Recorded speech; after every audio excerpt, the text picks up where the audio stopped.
प्रश्न तुमचे, उत्तर आमचे. अचूक, निर्भीड आणि सडेतोड. लोकशाहीचा खरा मंत्र म्हणजेच न्यूज लोक. येवला मनमाड रोडवर झालेल्या अपघातात आज पुन्हा एका महिलेने आपला जीव गमावला. रजनी शिवाजी चिखले, वय 60 वर्ष असे अपघातात ठार झालेल्या महिलेचे नाव असून पवननगर, नाशिक येथे राहत होत्या. येवला बस स्थानकासमोर मनमाड रोडवर कंटेनर गाडीने मोटारसायकलला धडक दिल्याने हा अपघात घडला. सदर महिला आपल्या नातेवाईकांना भेटण्यासाठी तालुक्यातील रेंडाळे येथे आली होती.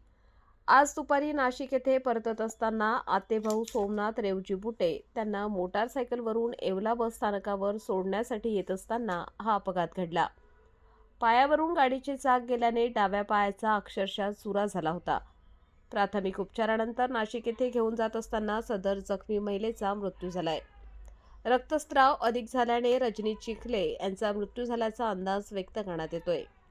न्यूज लोकतंत्र 18 साठी अय्यूब शहा, येवला.